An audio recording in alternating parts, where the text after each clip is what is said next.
ವಿಶ್ವವಿಖ್ಯಾತ ಮೈಸೂರು ದಸರಾ 3ನೇ ದಿನಕ್ಕೆ ಕಾಲಿಟ್ಟಿದೆ. ಹೀಗಾಗಿ ಸಾಕಷ್ಟು ರೀತಿಯಾದಂತಹ ಕಾರ್ಯಕ್ರಮಗಳು ನಡೀತಾ ಇರತಕ್ಕಂಥದ್ದು.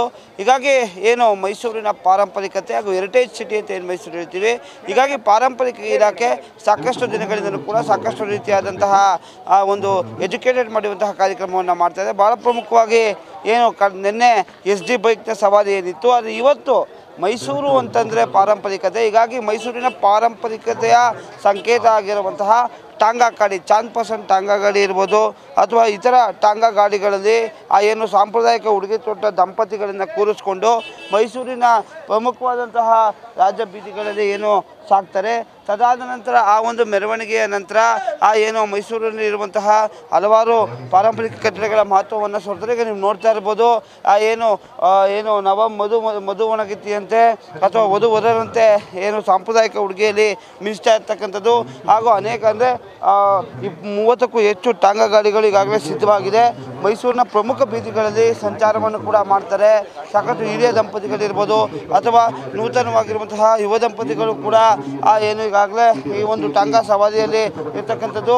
ಈಗ ಈ ವಿಚಾರವಾಗಿ ಮಾತಾಡೋದಕ್ಕೆ ದಂಪತಿಗಳಿದ್ದಾರೆ, ಬನ್ನಿ ಮಾತಾಡೋಣ. ಸರ್ ನಮಸ್ತೆ ಸರ್, ಏನು ಅನ್ಸುತ್ತೆ ಸರ್ ಇವತ್ತು ಹಿಂಗೆ ಭಾಗಿಯಾಗ್ತದೆ? ತುಂಬ ಚೆನ್ನಾಗಿದೆ. ನಮ್ಮ ಮೈಸೂರಲ್ಲಿ ನಡೆಯೋದು ಪ್ರತಿಯೊಂದು ಊರಲ್ಲೂ ಗೊತ್ತಾಗಬೇಕು.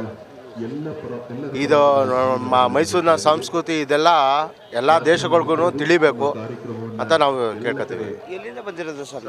ಮೈಸೂರು ಬನ್ನಿ ಮಂಟಪದಿಂದ. ಮೇಡಮ್ ನಿಮ್ಗೆ ಏನು ಅನ್ಸುತ್ತೆ ಮೇಡಮ್ ಈ ಥರ ಇವೆಂಟಲ್ಲಿ ಭಾಗಿ? ಖುಷಿಯಾಗಿದೆ ಸರ್, ತುಂಬ ಖುಷಿ ಆಯಿತು. ನಮ್ಮ ಸಾಂಸ್ಕೃತಿಕ ನಗರಿ ಮೈಸೂರು ಅಷ್ಟೇ.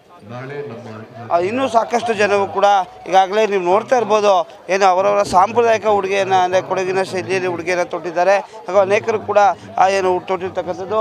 ಈಗ ಏನು ಬಾಗಿನವನ್ನು ಅಂದರೆ ಏನು ಯಾವುದೇ ರೀತಿಯಾದಂತಹ ಶುಭ ಕಾರ್ಯ ಆದರೂ ಕೂಡ ಬಾಗಿನವನ್ನು ಕೊಡ್ತಕ್ಕಂಥದ್ದು. ಹೀಗಾಗಿ ಸಾಂಪ್ರದಾಯಿಕವಾಗಿ ಈ ಒಂದು ಕಾರ್ಯಕ್ರಮ ಮಾಡಿದರೆ ಈಗ ನಮ್ಮ ಒಟ್ಟಿಗೆ ಬನ್ನಿ ಮೇಲೆ. ಸರ್ ನಮಸ್ತೆ ಸರ್, ಈ ಥರದೊಂದು ಇವೆಂಟಲ್ಲಿ ಭಾಗಿಯಾಗ್ತಿದ್ದೀರಾ, ಏನು ಅನಿಸುತ್ತೆ ಸರ್? ಇದು ಭಾರಿ ಖುಷಿ ಆಗ್ತಾಯಿದೆ. ಇದು ನಾವು ಪ್ರಥಮ ಸರ್ತಿ ಆಗ್ತಾ ಇರ್ತೀವಿ ಮೈಸೂರು ದಸರಾ ವಿಜಯದಶಮಿ ಈ ಸಂದರ್ಭದಲ್ಲಿ.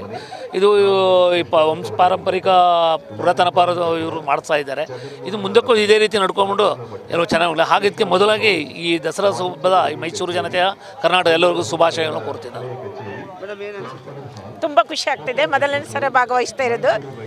ಇನ್ನು ಮುಂದೆ ಇನ್ನೂ ಅದ್ದೂರಿಯಾಗಿ ನಡ್ಕೊಂಡು ಹೋಗಲಿ ಅಂತ ನನ್ನ ಆಸೆ. ಹಾಗೂ ಮೈಸೂರಿನ ಜನತೆಗೆ ದಸರಾ ಹಬ್ಬದ ಹಾರ್ದಿಕ ಶುಭಾಶಯ. ಎಲ್ಲರಿಗೂ ನಮಸ್ಕಾರ. ಇದು ಫಸ್ಟ್ ಟೈಮ್ ಪಾರ್ಟಿಸಿಪೇಟ್ ಮಾಡ್ತಾ ಇದ್ದೀವಿ ನಾವಿಬ್ಬರೂ ಕೂಡ.